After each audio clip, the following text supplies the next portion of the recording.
Hello everyone, welcome back to IG classes. आज हम बात करेंगे अपना प्रैक्टिस सेट इंग्लिश, जो कि 11th प्रैक्टिस सेट रहने वाला है आज। और इससे पहले जो हमारे जो प्लेलिस्ट में 30+ जो प्रैक्टिस सेट अपलोड हो चुके हैं अलग अलग सब्जेक्ट्स के, आप सब ने उन्हें बहुत प्यार दिया, आप सबका बहुत शुक्रिया। तो आज बढ़ते हैं आज के इस प्रैक्टिस सेट के क्वेश्चन नंबर फर्स्ट की ओर। तो ये रहने वाला है आपका क्वेश्चन नंबर फर्स्ट। इसका आंसर देंगे आप मुझे कमेंट सेक्शन में। और अगर आप इस लेक्चर को रिकॉर्ड देख रहे हैं या कुछ समय के बाद देखेंगे, अपने नोटबुक पे इस सब के क्वेश्चन आंसर्स कैलकुलेट करके मुझे बताएं कि आपने कितने मार्क्स अचीव करें, सो दैट हम लोगों को भी आइडिया हो सके और आपके जो बाकी फ्रेंड सर्कल हैं अब सबको आइडिया हो सके कि कंपटीशन किस लेवल का है। क्लियर? तो बात बढ़ते हैं आज के फर्स्ट क्वेश्चन की ओर। आई होप आपने आंसर दे दिया होगा। तो पहले ही इसने बता दिया एस्ट्रोनॉट यानी एन एस्ट्रोनॉट, तो ऑप्शन ए ही आपका राइट आंसर हो जाएगा यहां पर। चलो, ऑप्शन क्वेश्चन नंबर सेकंड की बात मैंने यहां पे लाया हूं, इस क्वेश्चन नंबर सेकंड को। तो ये कहता है the book that I bought yesterday is missing. ये कौन सा इसमें क्लास यूज करा गया है? देखो, क्लास के कुछ स्टूडेंट्स के कमेंट आ रहे थे कि सर क्लास पे एक मैराथन लेक्चर हो जाए। टाइम का थोड़ा इशू है, अगर टाइम मैनेज हो सका, टाइम हमारे पास अवेलेबल हो सका, then we will take your lecture on it. But important है कि अगर आपको एक एक क्वेश्चन से अगर समझ आ रही है तो बहुत ज़बरदस्त बात है। क्लियर? बात करते हैं नॉन क्लास की। नॉन क्लास क्या होता है? देखो यार, जब कोई चीज़ पूछे कि कौन, अब बोलो नॉन, यानी किसके बारे में बात करेगी? नॉन के बारे में बात करेगी ना। जैसे मैंने बोला वो लड़का जो कि ग्रेजुएशन या फर्स्ट ईयर या ग्रेजुएशन या मास्टर्स में पढ़ रहा है, यानी मैं किसी नॉन के बारे में बात कर रहा हूं। अगर मैंने बोला वो बहुत अच्छा है तो उसकी तारीफ हो गई, तो वो एडजेक्टिव में आ जाएगा। यहां पे क्या होगा ये बताओ? यहां पे इसने बोला वो बुक जो मैंने बात करी वो मिसिंग है, यानी कहीं ना कहीं ये क्या चीज शो कर रहा है? ये आपकी एडजेक्टिवनेस शो कर रहा है। Are you getting me? चलो, शायद इसका आंसर भी, हाँ बिल्कुल, इसकी एक्सप्लेनेशन मैंने यहाँ पे दे दी है, आप इस एक्सप्लेनेशन को भी एक बार पढ़ सकते हैं। जो चीज़ नॉन को मॉडिफाई करेगी एडजेक्टिव, जो चीज़ किसी काम को मॉडिफाई करेगी यानी किसी वर्ब को मॉडिफाई करेगी एडवर्ब। ओके ना? जैसे मैंने बोला she was going to college, और उसका जाना जो है वो लाइक मतलब she was not going to college, मैं अगर मैं बोलूँगा she was going to college but at that time she was also writing also preparing for competitive exams। जब मैंने उसके वर्क को, उसके जब काम की मैंने तारीफ करी या काम को मैंने बढ़ा चढ़ा के पेश करा, then it's your adverb. Clear? चलो जी, क्वेश्चन नंबर थर्ड का आंसर देंगे आप सब मुझे।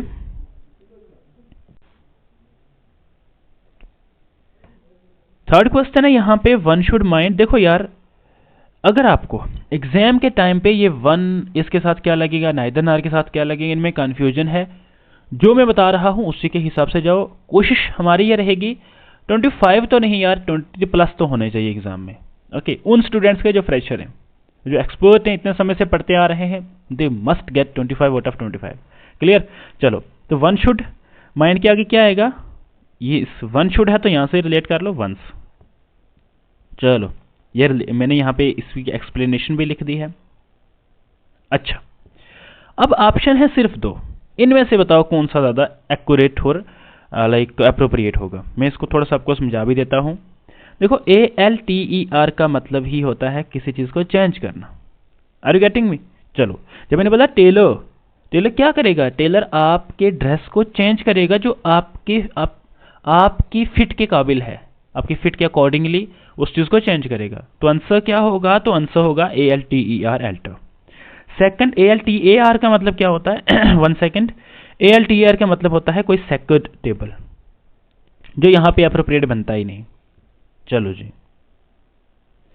क्वेश्चन नंबर 5 थोड़ी कोशिश करेंगे आज जल्दी जाने की, जल्दी इस स्लाइड को पूरा करने की। क्वेश्चन नंबर 5 कहता है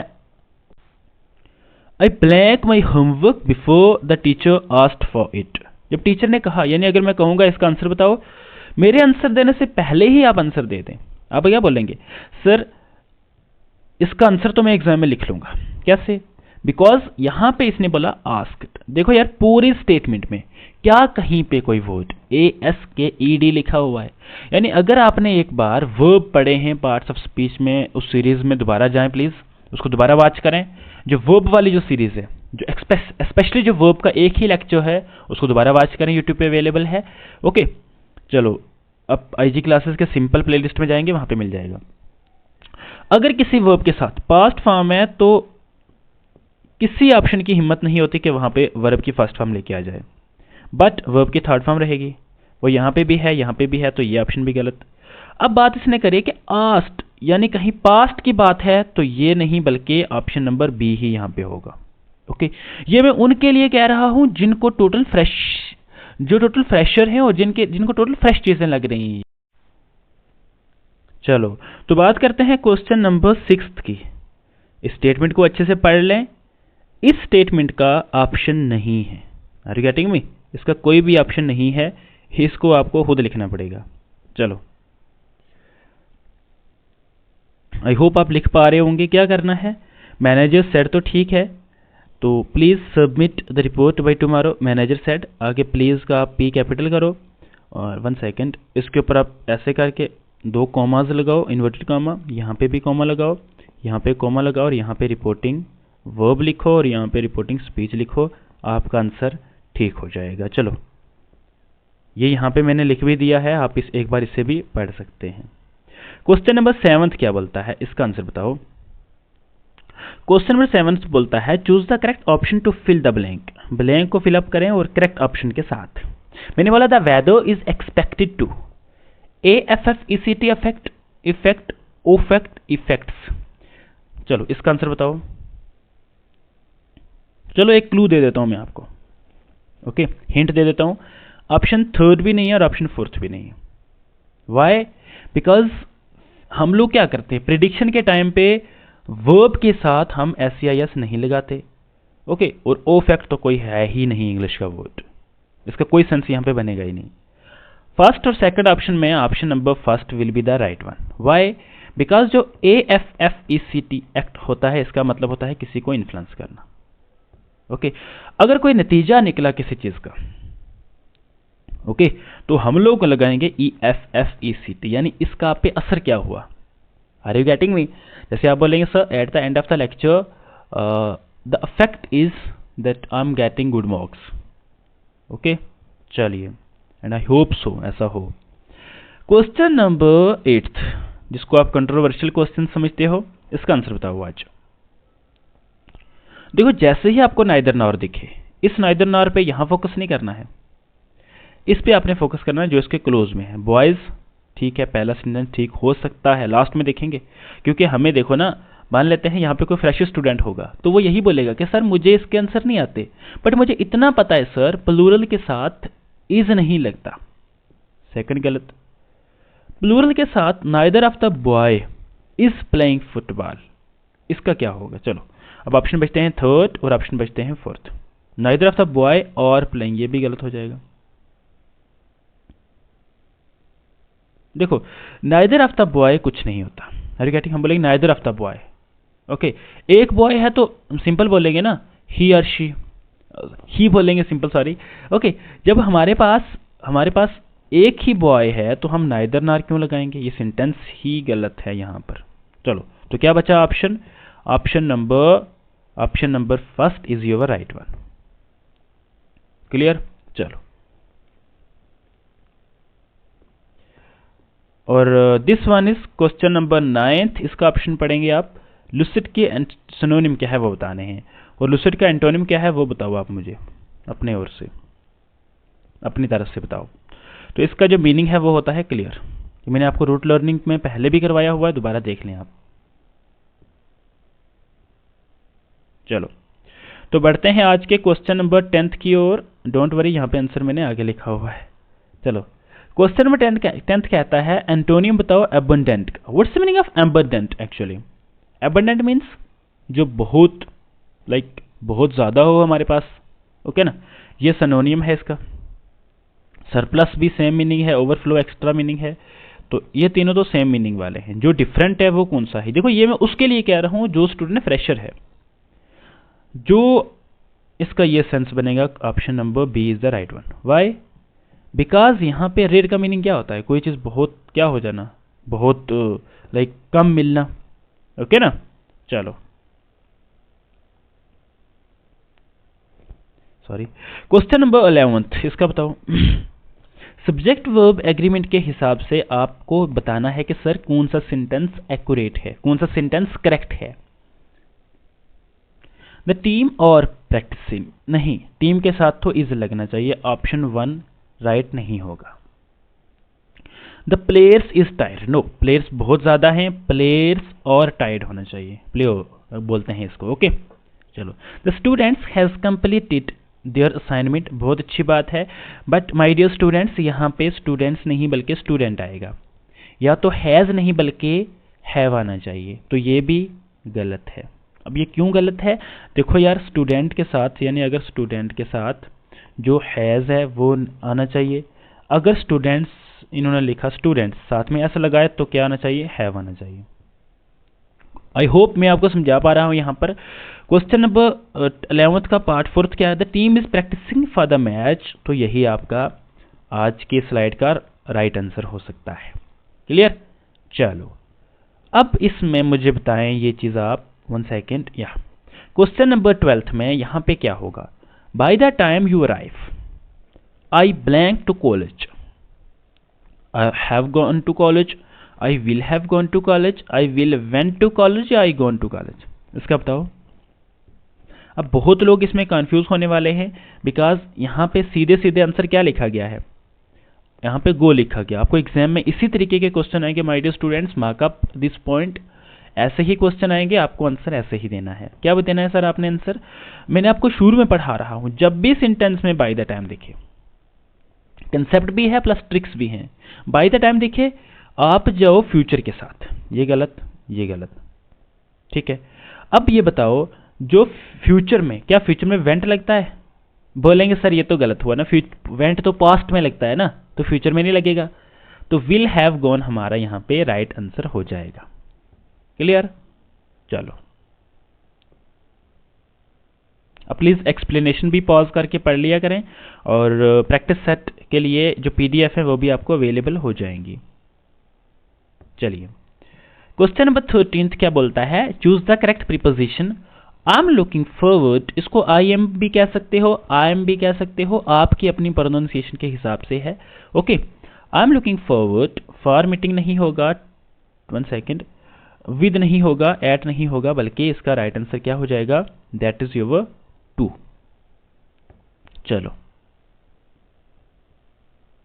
क्वेश्चन नंबर 14 क्या बोलता है, कहता है सर यहाँ पे इसका बताओ रिलेटिव प्रोनाउन कौन सा है। चलो बताओ रिलेटिव प्रोनाउन कौन सा है, the man which, no, whom बिल्कुल हो सकता था, लेकिन अगर ये ऑब्जेक्ट फॉर्म में यानी लास्ट में यूज होता तो, ऐसे इसकी आंखें होती तो, अगर ये फर्स्ट में है तो होज नहीं होगा, बल्कि सिर्फ और सिर्फ हमारे पास ऑप्शन नंबर बी होगा, जो कि है who helped me is my uncle. Okay, ये आपको ब्लड रिलेशन जैसा क्वेश्चन लग रहा होगा। चलिए जी, आई होप आप लेक्चर को एंजॉय कर रहे होंगे। क्वेश्चन नंबर 1 सेकेंड, हाँ क्वेश्चन नंबर 15 पढ़ लें आप। चलो 15th क्वेश्चन क्या बोलता है, 15th क्वेश्चन क्या है, the book is blank then that one. देखो यार, अगर मैं आपको सिंपल सिंपल चीज बताऊं, सिंपल, अगर कहीं आपको सेंटेंस में धन दिखे और कोशिश लाइक आपको ये सेंस बन जाए कि सर शुरू में नो नहीं है, नो सूनर नहीं है, यानी कहीं ना कहीं ये क्वेश्चन एक दूसरे को लाइक कंपेयर कर रहा है, कंपैरिजन का क्वेश्चन है, तो हम जाएंगे मोर के साथ। बस इतना समझ लो, ऑप्शन नंबर ए ही आपका राइट आंसर है। Are you getting me? एक पॉइंट। सेकंड पॉइंट जो मैं समझाने के अलावा आपको बता दूं, अगर यहां पे मोर नहीं होगा तो यहां पे क्या होना चाहिए, इंटरेस्टिंग तो छोड़ो, मान के चलते हैं यहां पे होगा एल्डर, या एल्डर 2 हो जाएगा, छोड़ो उसको, मान लेते हैं यहां पे हो जाएगा शार्टर। ओके चलो, इस तरह के जो होंगे जिनके लास्ट में ER होगा उनके साथ भी हम देन लगा सकते हैं। ये चीज मैंने आपको लास्ट लेक्चर में करवाई है, प्लीज उसको एक बार दोबारा देखें, लास्ट प्रैक्टिस सेट में। देखो एक्सप्लेनेशन को पढ़ लिया करें आप एक बार। अच्छा, ये थोड़ा सा नया क्वेश्चन है, थोड़ा सा नया क्यों, मुझे लगा यार इतने अरसे से मैं आपको क्लॉजेस पढ़ा रहा हूं, अगर क्लॉजेज की समझ नहीं आती, शायद कहीं ना कहीं आपको कंडीशन सेंटेंसेस की समझ आ जाए। ओके, अगर क्लॉजेज आपको डिफिकल्ट लगते हैं, शायद ये कंडीशनल क्लॉजेज सही आ जाएं। कंडीशनल क्लॉजेज आने के बाद कंडीशनल क्लॉज ठीक हो जाएंगे, उनके आने के बाद और क्लॉजेज ठीक हो जाएंगे। ओके ना। तो आज मुझे बताओ कंडीशनल सेंटेंस इनमें से कौन सा है। अब ऑप्शन ढूंढ रहे होंगे तो ऑप्शन टोटल पहली बार आप देख रहे होंगे, जो पहली बार जो पहली बार लेक्चर को वॉच कर रहे हैं, जिन्होंने आज से पहले मुझसे कभी नहीं पढ़ा, उनको ये पहली बार लग रहा होगा, बाकी सबको मैंने बताया हुआ है। देखो मैंने क्या बोला, जीरो कंडीशन कौन सी होती है, जीरो कंडीशन डिटेल में एक्सप्लेनेशन साथ में लिखती है। क्लियर, आप पढ़ेंगे और इसका आंसर हो जाएगा फर्स्ट कंडीशन। देखो जब आपको इफ दिखे प्लस वर्ब की प्लस आप हो जाए आपका प्रेजेंट, कौन सा प्रेजेंट, तो प्रेजेंट सिंपल, इसके साथ हमेशा प्रेजेंट सिंपल ही लगता है। कहीं सेंटेंस में अगर आपको प्रेजेंट सिंपल दिखे प्लस प्रेजेंट सिंपल दिखे और शुरू में इसका एफ दिखे, तो वो हो सकता है आपका फर्स्ट कंडीशनल। क्लियर जी। चलो अब सारी कंडीशंस मैंने यहां पे लिख दी हैं, एक बार इनको थोड़ा सा डिस्कस करते हैं। अगर आपको फर्स्ट कंडीशन कहीं पे पता करनी है, present simple plus base verb, कुछ लोगों को बड़ा अजीब सा लगता होगा ये कि सर ये कैसे होगा, what is this, I don't want to read this, this very difficult for me. No, मजा आएगा, अब एक बार पढ़ के देखें। नेक्स्ट क्या बोलता, जीरो कंडीशंस में आप एक बार इन सेंटेंस को पढ़ लें, मैं आपको गारंटी देता हूं ये आपके एग्जाम में कभी कभी आए होंगे, कभी ना कभी तो एसएससी में तो पूछे गए होंगे, सीजीएल जीडी में तो पूछे गए होंगे, और जीडी के लेवल का ही पढ़ के जाना है आपको। Are you getting me? GD और एमटीएस के लेवल का कोशिश करें सीएचएसएल तक के क्वेश्चन लगाने की। Okay, if you heat water to 100 degree Celsius it boils. बताओ इसका क्या है, इफ प्लस प्रेजेंट सिंपल होना चाहिए जीरो वाले में, और जो फर्स्ट कंडीशन उसमें क्या होना चाहिए, present simple plus will plus base की वर्ब फर्स्ट बेस फॉर्म यानी वर्ब की फर्स्ट फॉर्म। सेकंड कंडीशन में क्या होना चाहिए, इसमें आपको स्ट्रक्चर पढ़ लो, if plus present simple plus would plus verb की फर्स्ट फॉर्म यानी बेस वर्ब। थर्ड कंडीशन थोड़ा सा पढ़ेंगे, ज्यादा टाइम नहीं लगाएंगे इस पे, if I had studied harder, इसको छोड़ो, if plus present past perfect plus would have plus past participle. और ये क्वेश्चन मैं आपको बताता हूं, मैंने आपको पिछले दिनों करवाया होगा, अगर आपको याद हो, if she had studied harder she would have pass the exam, if she hadn't wrote this letter she would have to face many challenges. यानी बहुत सारा मैंने आपको बताया था कि हैड के साथ आपने हैड के साथ आपने वर्ब की थर्ड फॉर्म होगी, और नेक्स्ट जो क्लॉज होगा उसमें हमेशा वुड और हैव दिखेगा। चलो, तो ये मैंने यहाँ पे क्लॉजेस का चार्ट भी लगा दिया है, आप एक बार इसको भी कंडीशनल क्लॉजेस को पढ़ सकते हैं। चलो नेक्स्ट, देखो मेरी कोशिश है आपको मैं ऑथेंटिक आंसर बताऊं जिसका कोई फायदा हो, और आपके एग्जाम में वो क्वेश्चन आए तो आप उसको छोड़ के स्किप करके मत आए। क्लियर। चलो फ्रेशर हैं तो कई बार पढ़ो यार, कोशिश करो सारे प्रैक्टिस सेट लगाने की, मैं डिटेल में इसीलिए करवाता हूँ फ्रेशर्स के लिए। बाकी जो एक्सपर्ट बच्चे हैं तो वो स्किप करके 1.25 करके कुछ करके उसको पढ़ सकते हैं। इसने बोला she was feeling very nervous before her presentation but once she started she was in. अब मुझे बताओ, जैसे ही उसने प्रेजेंटेशन स्टार्ट करी, क्या वो ड्राइवर सीट पे बैठ जाएगी, क्या वो पीस ऑफ केक होगा, नहीं, क्या वो ग्रूव की तरह होगी, नहीं, वो अपने अंदाज में होगी हर एलिमेंट में। एलिमेंट का मीनिंग यहाँ पे क्या निकलेगा, एलिमेंट का मतलब निकलेगा कि जिसमें वो अच्छे से कंफर्टेबल है। क्लियर। चलो आज का क्वेश्चन नंबर 18, मुझे लगता है हम बहुत आज अच्छे से फास्ट आए हैं। क्वेश्चन नंबर 18 कहता है despite his efforts he was unable to blank the problem. अच्छा, इसका आंसर भी देखिए आपको, चलो बता ही देता हूं। देखो ये जो अनेबल टू आगे सॉल्व भी इसी का होगा, रिजॉल्व भी सेम है, फिक्स भी सेम है, तो all of the above is your right one. चलो अपने दिखाएंगे आपको आंसर। अब बताओ इसका क्वेश्चन नंबर 19 का बताओ, there is players on the field. बताओ एरर कहां पे है, आप बोलेंगे सर एरर है इज में, क्यों, यहां पे आना चाहिए, क्या आना चाहिए यहां पे, तो यहां पे आना चाहिए और। चलो ये एक्सप्लेनेशन पढ़ लो। क्वेश्चन नंबर 20, ये बताओ, कंजंक्शन से है ये क्वेश्चन, और आपको ये टेंसेस के टेंसेस से जो है वो आपको मिल जाएगा। देखो यार, कुछ पोर्शन ऐसे होते हैं, whether it's your computer, it's your English, it's your GS, जो सिलेबस में नहीं होती बट आपके एग्जाम में आते हैं। अब आप समझेंगे सर कहाँ से आते हैं, बस आते हैं यार, इतना समझ लो आते हैं। और कहाँ से आते हैं, उनके पीछे भी एक कथा है, एक हिस्ट्री है। ओके, जैसे मान लेते हैं आपको पता है एंशंट हिस्ट्री का उन्होंने बोला हुआ है, हमारे सिलेबस में बोला हुआ है कि लाइक पूरी इंडियन हिस्ट्री पढ़ के आओ। हमें क्या पता है, एंशंट हिस्ट्री पूछ लें। अब आप बोलेंगे सर वहाँ पे तो फ्रीडम स्ट्रगल है, सिलेबस में अगर फ्रीडम स्ट्रगल है लेकिन आते हैं कुछ क्वेश्चंस। ओके ना, चलो इसका क्या होगा ये बताओ। इसका हो जाएगा सो दैट। क्यों, अगर ये देखो, अब फ्रेशर वाला पढ़ लो, अगर यहाँ पे ये कोई चीज़ पॉजिटिव में है और ये सेंटेंस भी पॉजिटिव में है, यानी अनलेस अनटू वाला मसला नहीं है, तो इसके साथ जाएगा सो दैट। अगर यहाँ पे ये नेगेटिव में होगा यानी पॉजिटिव में नहीं है तो बनेगा बट। अगर यहाँ पे ये नेगेटिव में है, लाइक ये भी नेगेटिव में है, तो एंड बन जाएगा। बस आप रिलेट कर पा रहे होंगे, आई होप। अब क्वेश्चन नंबर 21 का आंसर दें, थोड़ा सा टाइम लेगा आपको। ओके, चलो इसका बताओ। हो इतना मैं गारंटी से दे सकता हूं आपको कि आपने डायरेक्ट स्टेटमेंट पढ़ी होगी और आप करके आए होंगे वहां पे राइट आंसर। ओके, लेकिन आपको पता नहीं होगा कि आप जो आंसर वहां पे लिख कर आए हैं उसके आपको मार्क्स मिलेंगे 0.25, और वो भी माइनस में। क्यों, बिकॉज अब बोलेंगे सर आपने ऐसा क्यों बोला, बिकॉज आपने करेक्ट फॉर्म देखा, इनकरेक्ट यहां पर नहीं देखा। ओके, चलो अब हो गए कंफ्यूज। अब बताओ इसका क्या राइट आंसर होगा as per the new statement, यानी इनकरेक्ट कौन सा होगा। देखो यार, फ्यूचर परफेक्ट यानी क्या होगा, विल हैव कंप्लीटेड, यानी ये भी डी भी राइट आंसर है। डी भी सेम सेंस बना रहा है, थर्ड भी सेम सेंस बना रहा है, ऑप्शन नंबर फर्स्ट भी सेम सेंस है, और ऑप्शन नंबर बी जो है वो थोड़ा सा आपके लिए बोनसर बन गया था, आपके लिए थोड़ी मुसीबत बन गई थी। But here I have solve this question very like carefully. Okay, तो आई होप आप एग्जाम में इस तरह की केयरलेस चीजें नहीं करोगे। चलो अब बताना कि कितने मार्क्स आए आपके, 25 आउट ऑफ 25। चलो अब मैं थोड़ा स्लो चलूंगा, कहीं ऐसा ना हो आपको आंसर ना दिख जाए।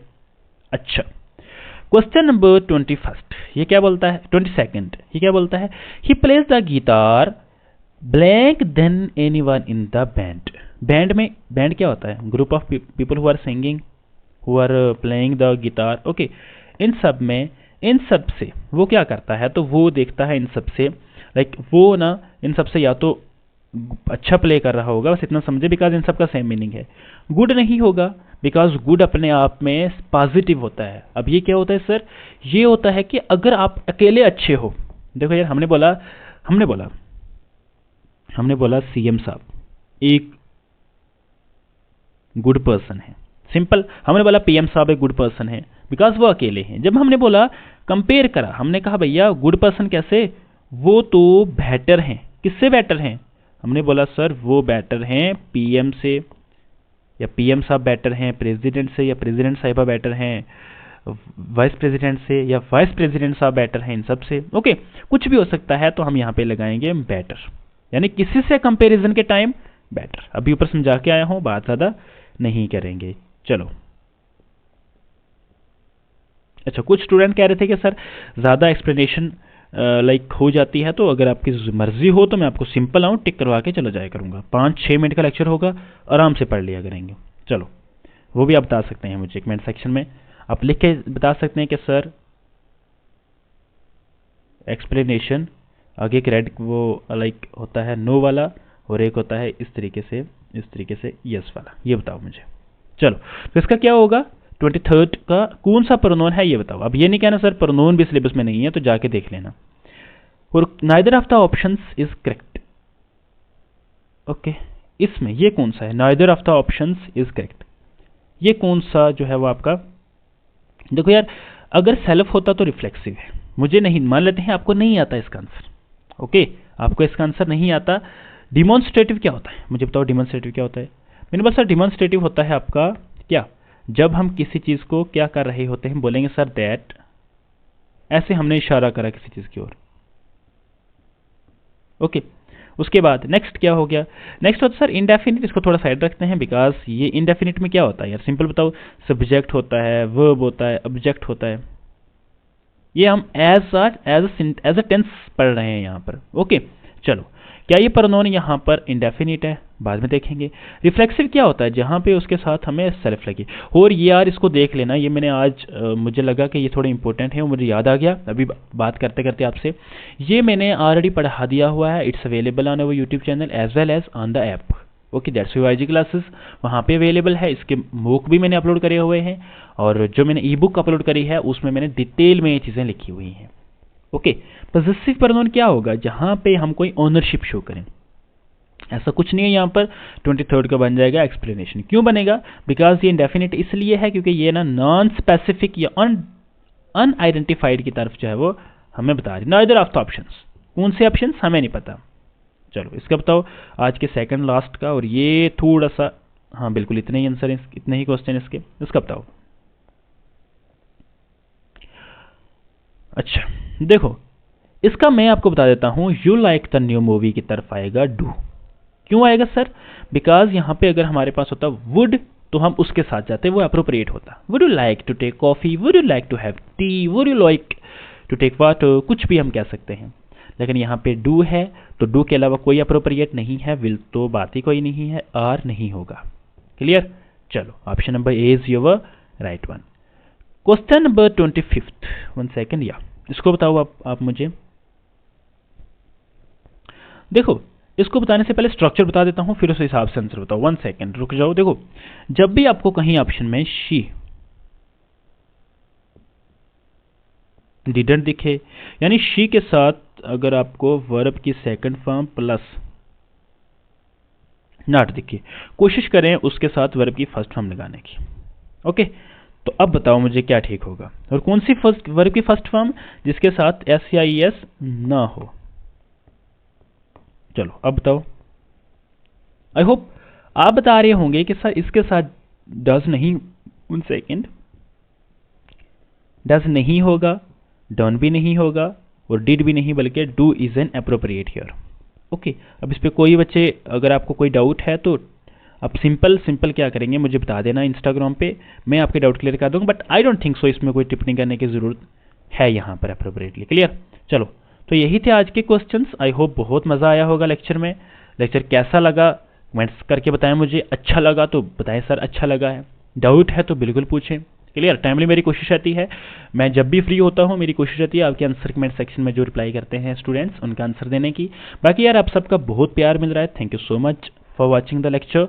ओके, और किसी को कोई डाउट हो तो मेरे इंस्टाग्राम पे पूछ